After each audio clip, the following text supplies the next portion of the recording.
할렐루야. 오늘도 갈라디아서를 통해서 우리 함께 은혜 받는 시간 되길 원합니다. 오늘은 갈라디아서 2장 6절부터 14절까지의 말씀을 함께 봉독하며 나아가겠습니다. 2장 6절입니다. 유력하다는 이들 중에 본래 어떤 이들이든지 내게 상관이 없으며 하나님이 사람을 외모로 취하지 아니하시나니 저 유력한 이들은 내게 의무를 더하여 준 것이 없고 도리어 그들은 내가 무할례자에게 복음 전함을 맡은 것이 베드로가 할례자에게 맡음과 같은 것을 보았고 베드로에게 역사하사 그를 할례자의 사도로 삼으시니가 또한 내게 역사하사 나를 이방인의 사도로 삼으셨느니라. 또 기둥같이 여기는 야고보와 게바와 요한도 내게 주신 은혜를 알므로 나와 바나바에게 친교의 약속을 하였으니 우리는 이방인에게로 그들은 할례자에게로 가게 하려 함이니라. 다만 우리에게 가난한 자들을 기억하도록 부탁하였으니 이것은 나도 본래부터 힘써 행하여 왔노라. 게바가 안디옥에 이르렀을 때에 책망받을 일이 있기로 내가 그를 대면하여 책망하였노라. 야고보에게서 온 어떤 이들이 이르기 전에 게바가 이방인과 함께 먹다가 그들이 오매 그가 할례자들을 두려워하여 떠나 물러가매 남은 유대인들도 그와 같이 외식함으로 바나바도 그들의 외식에 유혹되었느니라. 그러므로 나는 그들을 복음의 진리를 따라 바르게 행하지 아니함을 보고 모든 자 앞에서 게바에게 이르되 내가 유대인으로서 이방인을 따르고 유대인답게 살지 아니하면서 어찌하여 억지로 이방인을 유대인답게 살게 하려느냐 하였노라. 아멘. 자, 오늘 갈라디아서 말씀을 보면서 이 막혀있는 것, 우리가 개인적으로는 이 현실의 문제에 막혀있을 수 있습니다. 또 나라적이라든지 사회적으로도 현실의 문제에 막혀있을 수 있죠. 자, 그래서 이 막혀있다는 것은, 자, 우리가 생각을 해봅니다. 강이 흘러갈 때, 강이라는 것은 물이 흘러가기 때문에 강입니다. 그죠? 근데 이 강이 막혔다. 그러면은 강이 아니라 그것은 물이 흘러가지 않는 저수지나 아니면 웅덩이 뭐 이런 것이 되겠죠. 즉 흘러가지 않는 물로 인해서 결국엔 썩어지게 됩니다. 그래서 막힌 것을 흘려버리고 뚫어버리고 무너뜨리려면 결국에는 누군가 그 일을 해야만 됩니다. 오늘 여기 말씀을 보면서 우리가 이 막힌 담, 즉 이 저수지같이 웅덩이같이 막힌 것을 흘러가게 만든 그 생명샘이 흘러가게 만든 역할을 사도 바울이 했구나 이런 생각을 해봅니다. 그래서 물이 막혀서 안 흘러가게 되면 생명이 없는 것이죠. 결국엔 광야가 나옵니다. 사막이 나옵니다. 만약에 사막에 꽃을 피운다면 이 생명수가 물이 거기까지 흘러가서 거길 적셔야만이 사막에도 꽃이 필 수가 있습니다. 그렇지 않습니까? 그래서 우리가 사막에 꽃이 필 수 있는 일, 즉 물이 흘러가서 거기까지 가게 할 수 있는 그것을 역할을 담당한 사람이 반드시 있어야 됩니다. 물이 잘 흘러가다가 광야가 나오면 잘못 간 거겠죠. 그래서 우리는 강, 생명수 강, 즉 물이 잘 흘러가는 것. 물길을 따라가면 거기가 길입니다. 여러분 아시죠? 길을 잃어봤을 때 강을 따라간다는 것, 바로 강이 길이라는 것.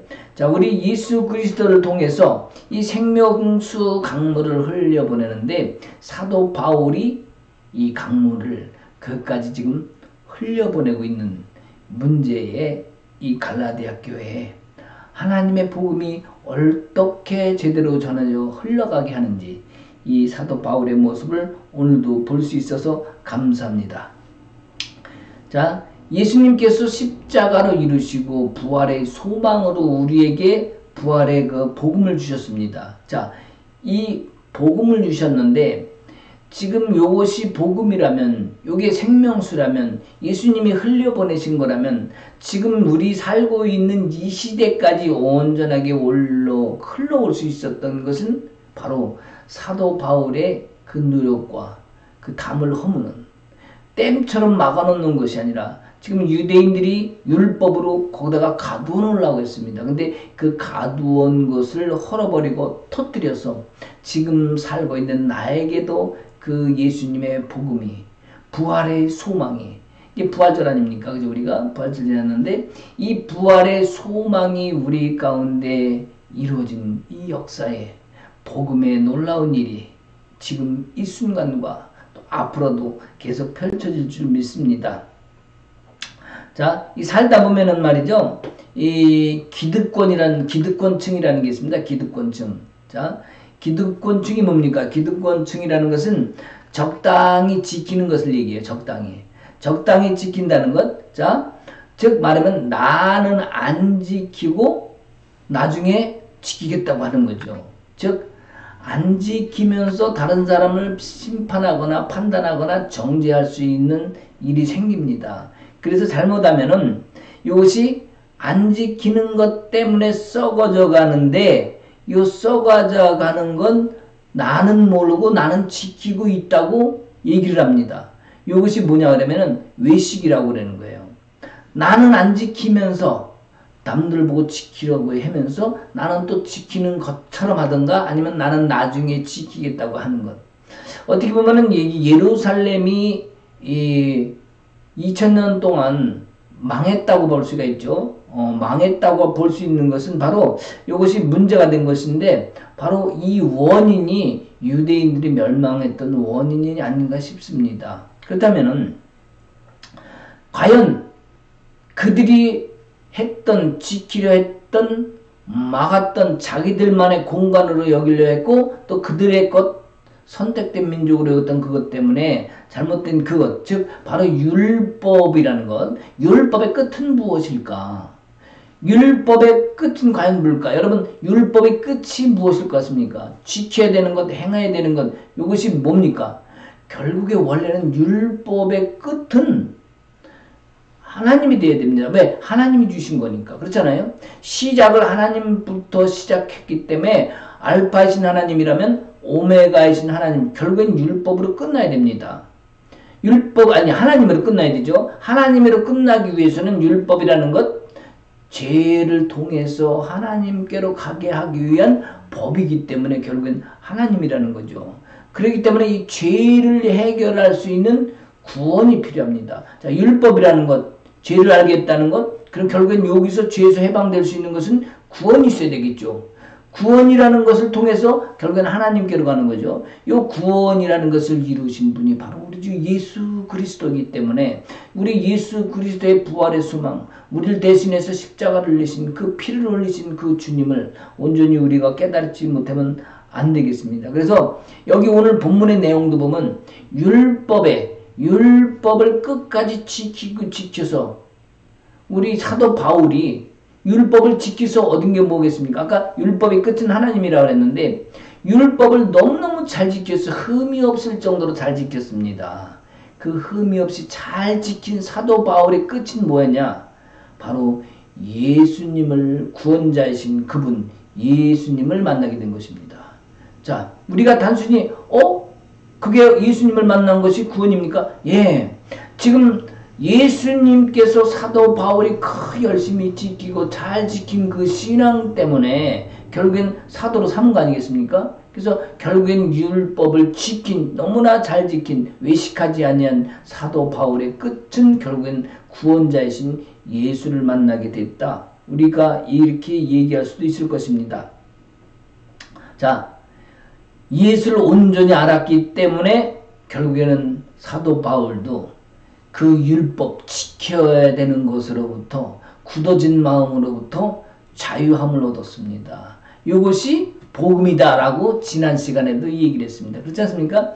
이것으로부터 내가 굳어진 마음, 뭔가 부담됐던 눌려졌던 것에서부터 자유함을 얻은 것, 이것이 예수 그리스도를 통한 복음이요. 바로 부활하신 우리 주님이 우리에게 허락하신 귀한 사랑의 선물 아니겠습니까? 자, 하나님이 열어주시는 이것, 바로 하나님이 그것을 열어주시고 이루어주실 때까지 우리는 그래서 계속해서 예수 그리스도로 채워가는 일을 계속 해야 됩니다. 여기 있는 사도 바울도 이것을 깨닫고 예수 그리스도를 온전히 담는 일에만 치중했습니다. 그러다 보니까 예수가 내 안에 가득 차니까 어떻게 돼요? 사도 바울은 다른 사람 그 어느 누구도 무서워하지 않았습니다. 오직 예수. 왜? 그 원수된 것, 잘못된 것은 예수님이 쳐내시고 예수님이 길을 열어주시니까 사도 바울은 그 길을 예수님과 함께 가는 그 길이기에 따라만 갔다는 사실. 자, 우리가 여기서 한번 오늘 말씀을 한번 보십시다. 오늘은 2장 5절에 있는 말씀을 먼저 보겠습니다. 자, 그들이 우리가 한시도 그들에게 우리가 한시도 복종하지 아니하였으니 이는 복음의 진리가 항상 너희 가운데 있게 하려면이라. 자, 지난 시간에 얘기했죠. 유대인들을 통해서 이거는 지켜야 되는 거라고, 할례를 받아야 되는 거라고 했을 때에 그들의 말에 바나바와 이 바울이 복종하지 않았다는 거죠. 자, 그러면 여기 그들이라는 게 뭡니까? 바로 유력한 자, 힘 있는 자, 이 얘기입니다. 아까 유대인들을 얘기하면서 뭐라고 얘기를 했냐면은 제가 거기다가 자 기득권층이라고 얘기했죠. 유대인들. 그러니까 기존에 있던 뭔가를 가지고 있던 사람들, 즉 적당히 지키면서 나도 유대인이야 이런 거 있잖아요. 이 갈릴리에 있는 사람들도 바로 기득권층이었습니다. 유대인이었지만 그렇게 율법을 잘 지키지 못했어요. 않았어요.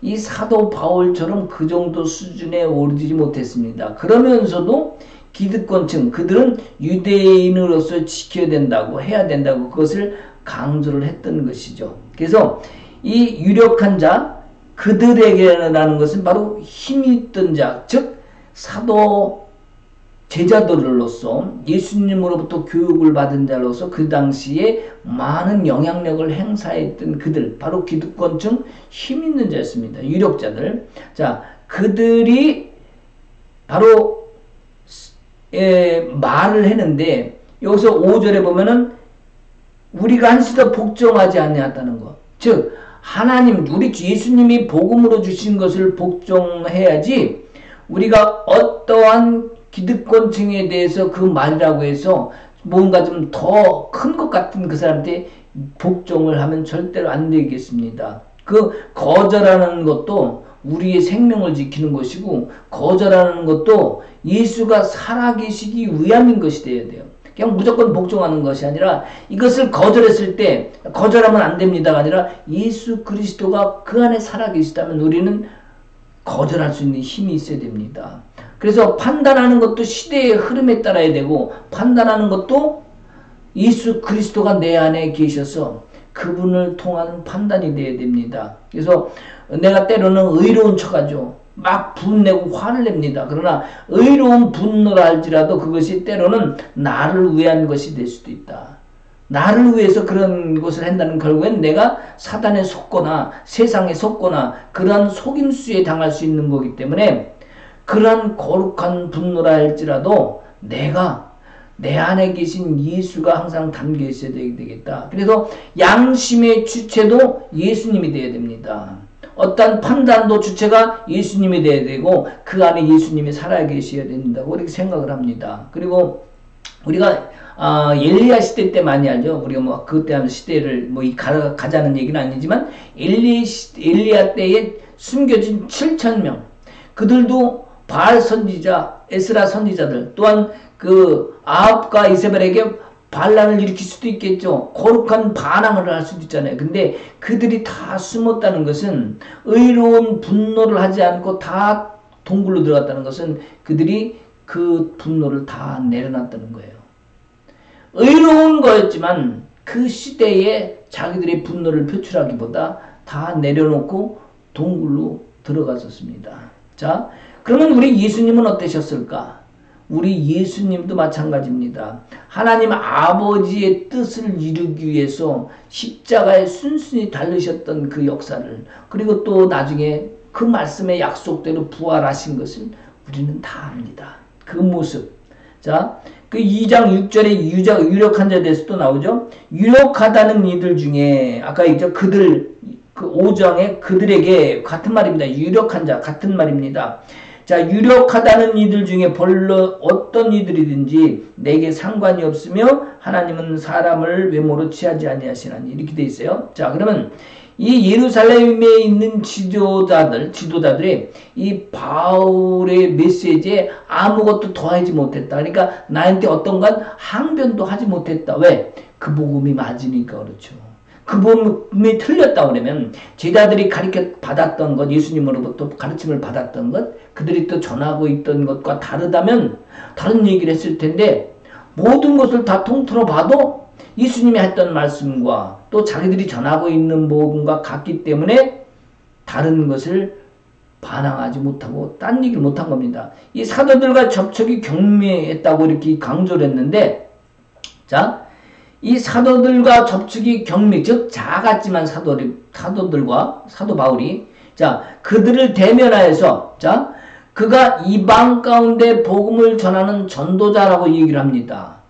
또 이 바울이 전하고 있는 전도에 관한 복음이 자신들의 복음과 같다고 하는 거죠. 즉 사도 바울이 이방한테 전하고 있지만 자기들이 유대인 그리스도인들에게 전하는 복음과 똑같다는 것을 인지하고 바울이 전하는 복음이 온전하다고 유대인 지도자들이 지금 이제 얘기를 하고 있는 것입니다. 즉 문제되지 않으니까 계속 전해야 된다. 그렇게 해도 된다. 그래서 디도에게도 할례 받지 않아도 된다까지 결정이 난 겁니다. 자, 그럼 그들이 전한 복음이 바울이 전한 복음과 같았을 때는 일치되는 부분이 있어야 되죠. 이제 율법과 또 할례에 대한 부분, 그리고 절기 지켜야 되는 부분, 아니면 이방인들에 대해서는 안 해도 되는 부분과 이게 절충이 생겨야 됩니다. 그렇잖아요. 인정을 했을 때는 복합적인 것들을 하나로 묶어서 하나님의 복음의 하나인 것으로 만들어야 됩니다. 자, 그래서 우리가 이 바울을 다른 사람들과 싸우려고 지금 여기 온 것이 아니라, 자, 우리 주님이 세상에 계셨을 때 함께 했던 자들, 바로 제자들이죠. 예수님이 세우셨던 사도들이죠. 자, 그들이라 할지라도 바울보다 더 높은 어떠한 권위의 권세를 주지 않았습니다. 똑같은 동등함을 줬던 것을 우리가 여기 복음서에, 이 서신서를 통해서 알 수가 있는데, 하나님은 어떠한 뭔가 더 큰 일, 뭐 제자들이라고 해서 직접 예수님이 가르쳤다고 해서 그들에게 더 큰 권위를 주지 않았다는 사실. 여기 2장 7절에서 8절에 보면은, 자, 예루살렘에 있는 사도들은 이 베드로가 유대인들의 그 복음을 전하기 위해서 보냈다고 인정을 합니다. 그죠? 근데 이 사도 바울 또한 인정해주는 것이 뭐냐면, 사도 바울은 이방인을 통한 복음 전도자로 예수님께서 보내셨다. 여기에 대한 인정을 하는 거예요. 자, 좀 아까 얘기했죠? 자, 두 가지가 있는데, 유대인과 이방인 중에 있는데, 또, 유대인 그 원래 사도들과 또 나중에 받은 이 사도 바울이 있는데, 이 둘의 모든 것들이 하나로 통일되는 게 이제는 뭐냐? 베드로를 통해서 유대인들을 전도하는 전도자로 삼았고, 제자들하고 함께 또 사도 바울을 통해서 이방인을 통한 전도자로 삼았다는 그 복음의 메시지를 들고 가는 것에 대해서 모두가 이제 인정하게 되는 요 상황이 된 겁니다. 자, 그러면 자 2장 9절 10절을 봅시다. 자, 교회의 기둥과 같은 여김을 받는 누굽니까? 베드로와 요한과 야고보입니다. 자, 이들에게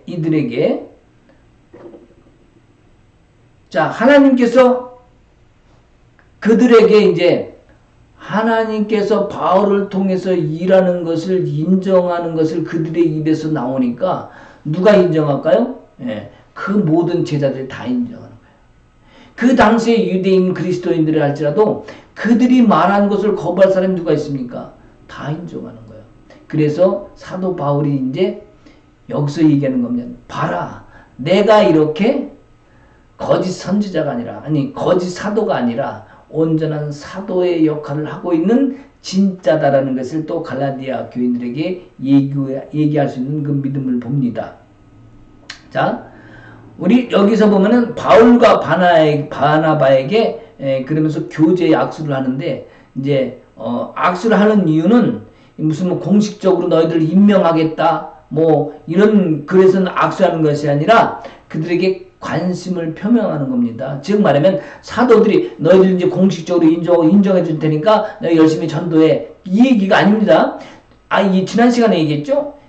이 바울과 바나바가 공식적으로 그들에게 인정받으려고 온 것이 아니라는 것을 분명히 지난 시간에 말씀드렸습니다. 자, 그러면서 악수를 했다는 것은 서로 간에 이제 관심을 표명하는 악수였지, 임명하는, 그렇죠, 상장 주고 임명하고 이런 것이 아니라는 사실. 자, 그래서 10절에 보면 바울과 바나바에게 제의하나합니다. 가난한 자들 돌아보라. 여기 나오죠.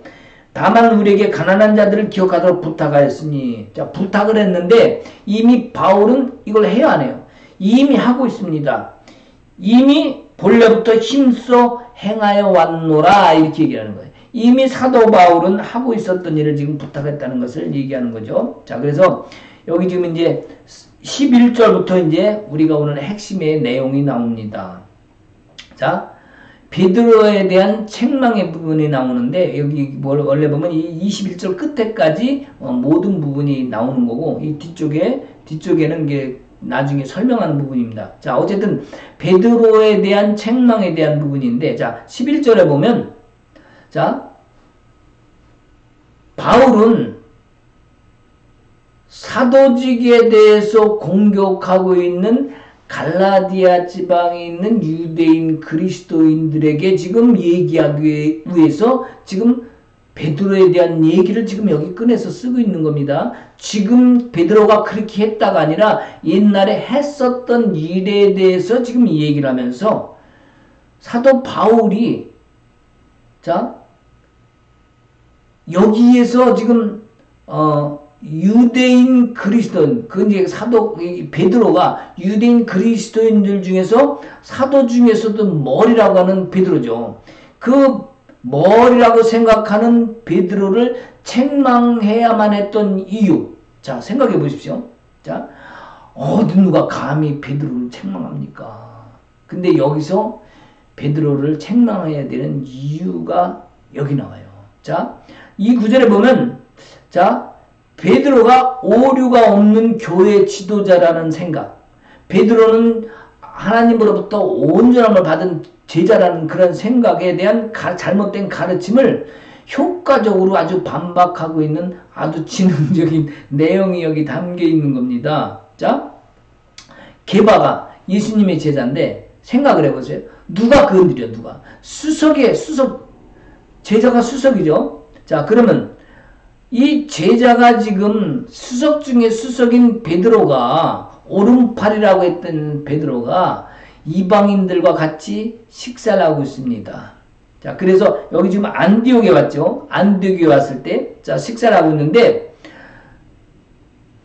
이 안디옥에 와서 제자들과 식사를 하면서 이방인들과 같이 식사를 하는 거죠. 예루살렘에서 유대인들이 온다고 하니까, 누가 보냈다 그러죠?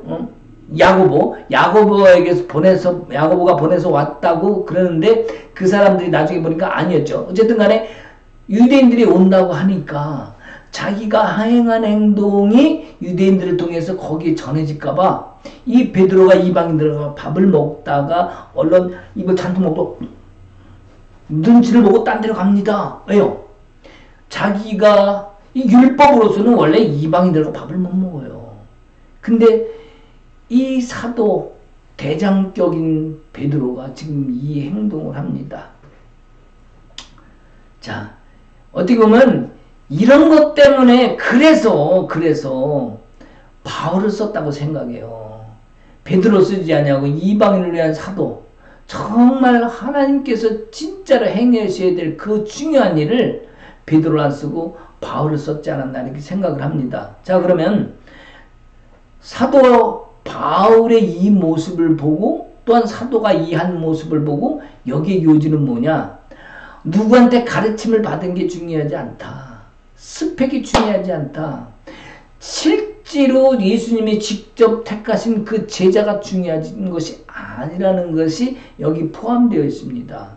자, 한번 우리가 볼까요? 자, 예수님이 제자 중에서, 자, 예수님의 학교가 있어요. 예수님 대학교가 있습니다.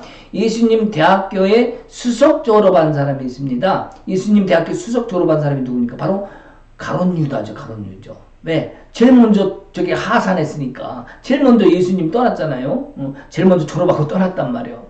자, 또 누가 있습니까?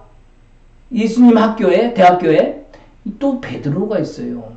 자, 오른팔이라고 수석이라고 하던 가장 오른팔이었던 그 제자 베드로 어떻습니까? 예수님을 내가 저런 놈을 어떻게 알아? 난 몰라. 그리고 3번이나 부인을 합니다. 자, 이런 개발하는 졸업생이 나왔는데 그러면 여기서 무엇 때문에 지금 이 얘기를 할까? 바로 조금 아까 얘기했던 것처럼 어떤 배움의 단계, 어떤 과정의 단계, 어떤 스펙이 너는 이런 사람이었어? 너는 이런 사람, 이게 중요하지 않다는 얘기라는 겁니다, 지금. 자, 그러면 여기서 베드로는 왜 바울처럼 못했을까? 이 문제를 한번 생각해 볼 필요가 있어요. 베드로는 왜 바울처럼 그렇게 하지 못했을까? 그만큼 다 받은 사람인데 내 양을 먹이라 내 오른팔이라고 했던 그 베드로. 그렇지만 그는 아까도 얘기했죠. 반쪽짜리 유대인 것 같아요. 어떻게 보면 기득권층이라고 우기면서 율법을 다 지키지 못한 외식한 자들이 바로 이 제자들의 모습이었다는 사실. 예수님이 살아계셨을 때도 그랬는데 지금 성령 강림주일, 성령이 오셨다고 그렇게 얘기하면서 성령을 받았다고 하는 그 이후에도 이 모습이 그대로 있다는 이 사실에 대해서 우리는 또한 놀라지 않을 수도 없습니다. 어떻게 그럴 수 있을까?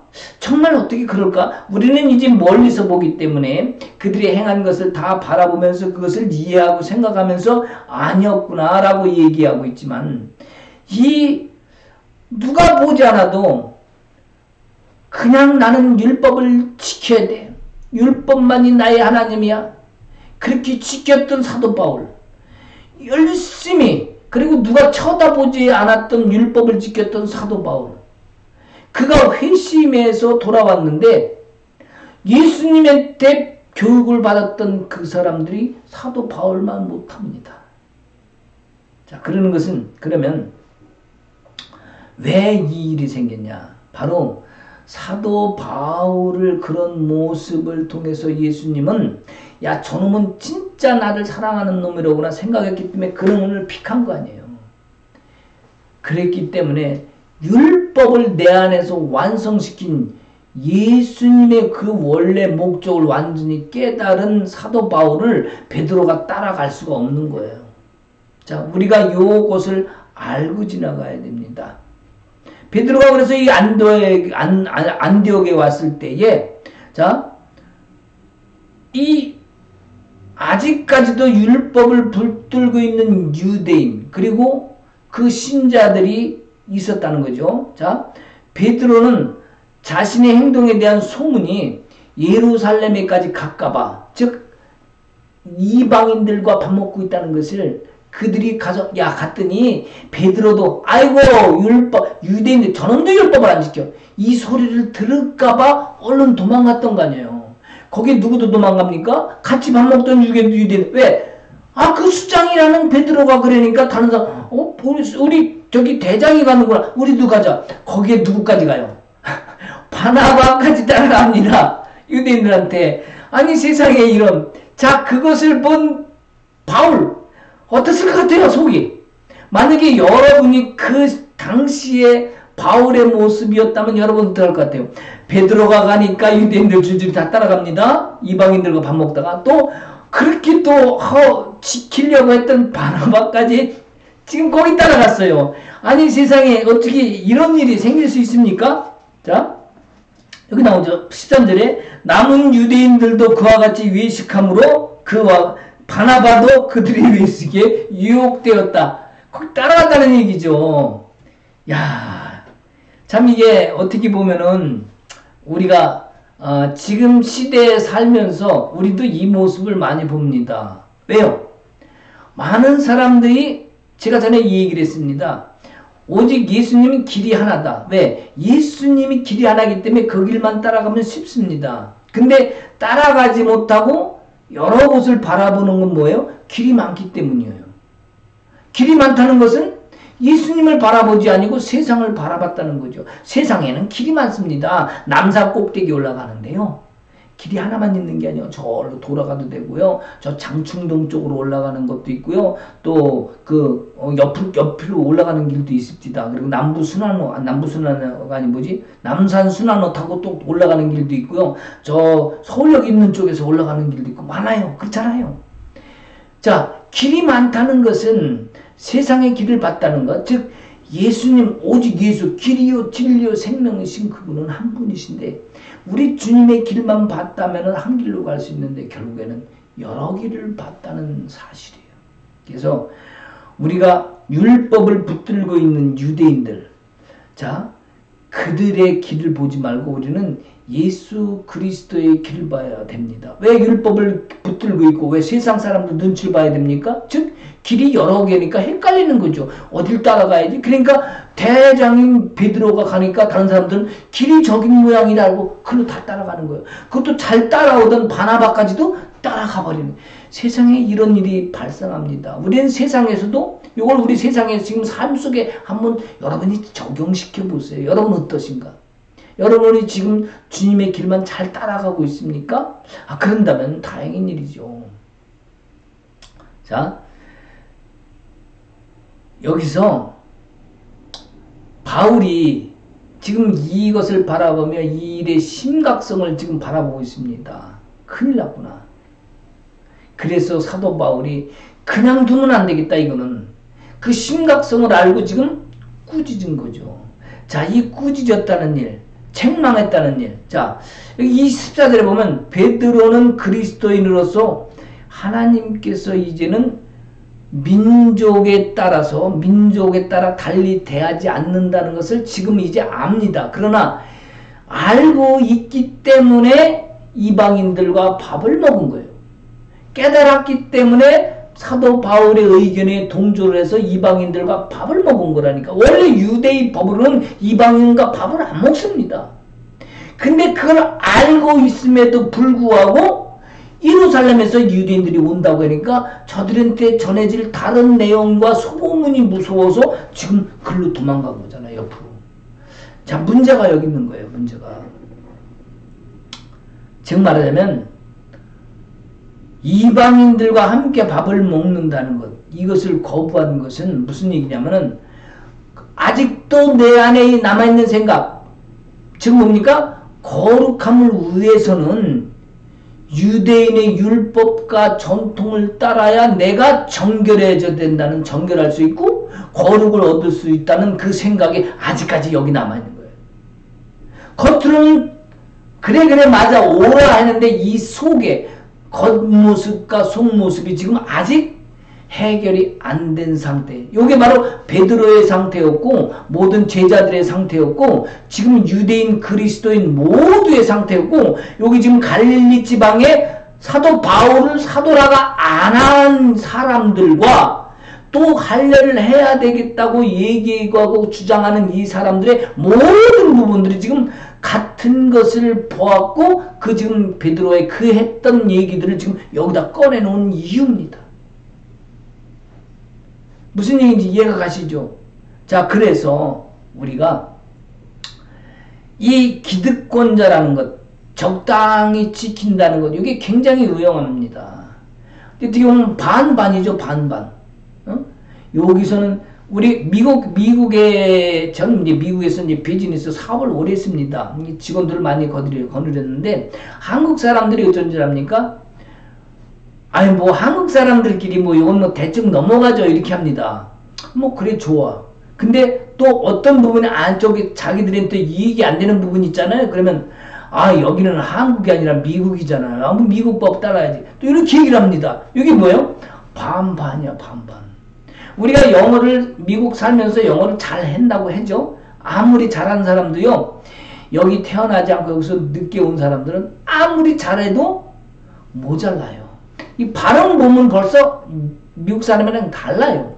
여기서 어려서부터 영어를 배운 사람과 중간에 온 사람과 발음이 다릅니다. 아무리 표시를 내려고 흉내를 안 내려고 해도 어쩔 수 없어. 왜? 이미 굳어진 습성이 이 혀 속에 입 속에 갖춰져 있기 때문에. 이 유대인들도 지금 아무리 베드로가 바뀐 것처럼 행동하려고 해도 이 안에 갖춰진 습성의 모습이 그대로 드러난 거예요.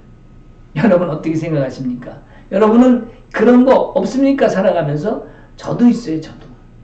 그래서 때로는 묵상하고 기도하고 그래서 수십대때로 우리가 회개해야 되는 이유가 나는 옳다고 잘했다고 하지만 나도 모르는 속성이 겉으로 드러날 때가 있잖아요. 자, 문제는 그래서 드러난 것 이러면 안 됩니다. 저러면 안 됩니다. 이게 법이죠. 이게 어떻게 보면 우리 율법일 수도 있고 그렇지만 이러면 안 됩니다. 저러면 안 됩니다. 했을 때 그것이 중요한 게 아니라 그러기 됐다 할지라도 내가 얼른 주님 앞에 회개하고 되돌아설 수 있는 그 믿음, 그 신앙 이것이 우리에겐 중요한 거죠. 그래서 바울이 얘기합니다. 너희가 율법도 지키지 못하면서 왜 이 무거운 짐을 백성들에게 지우느냐. 예수님이 하시는 그 말씀이죠. 너희가 율법도 지키지 못하면서 왜 이 무거운 짐을 백성들에게 지우려 하느냐. 이 말씀을 사도 바울이 또한 가지고 나온 거예요. 우리는 지킬 수 없는 것 내려놔야 됩니다. 내가 자신있게 책임질 수 없는 것 내려놔야 됩니다.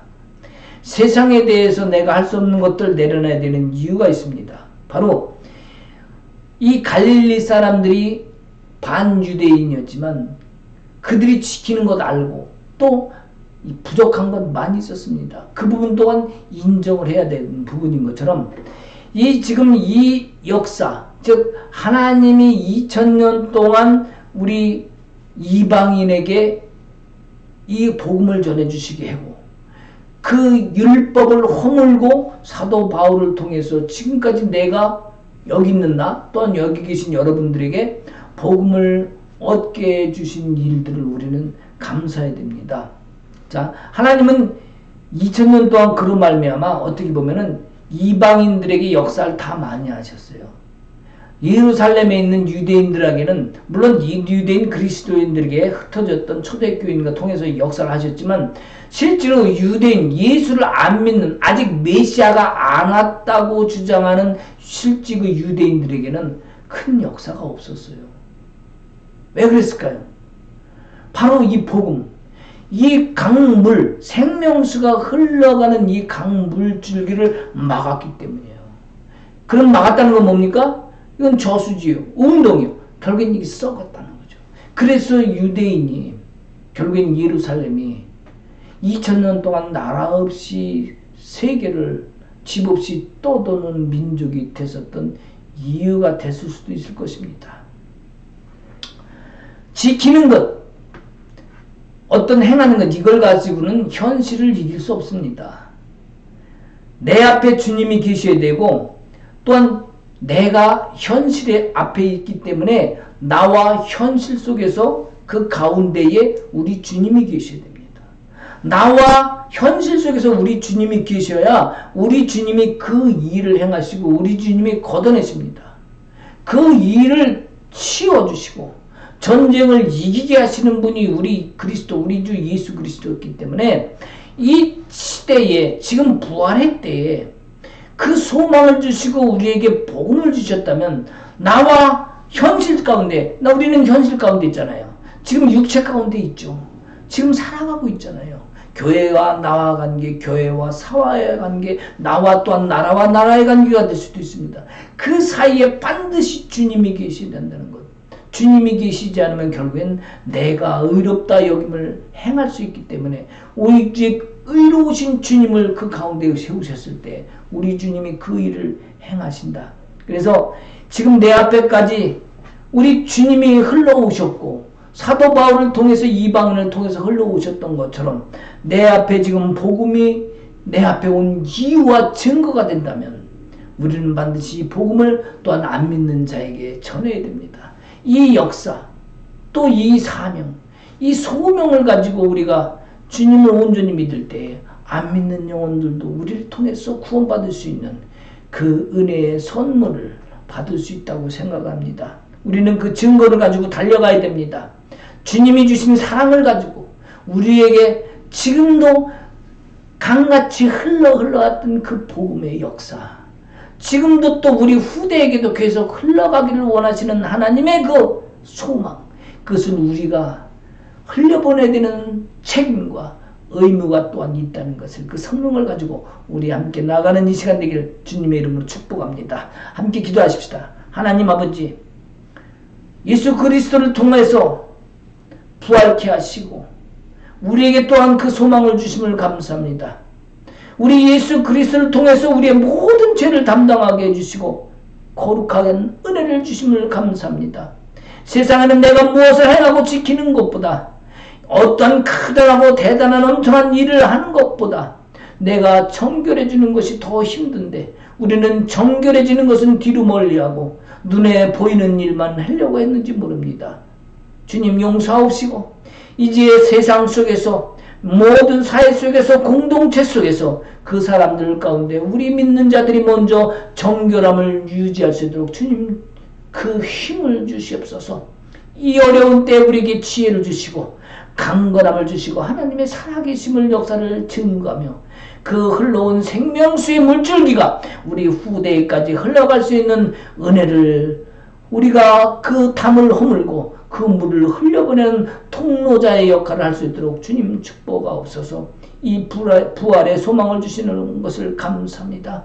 안 믿는 영혼들에게도 하나님이 살아계심을 알게 하시고 부활의 소망, 영원한 천국이 있음을 알게 하셔서 이 어려운 때에 주님께 믿고 잘못한 것을 회개하며 주님 앞에 나오는 우리 대한민국의 백성들이 되게 하시고 모든 전 세계의 민족들이 되게 하옵소서.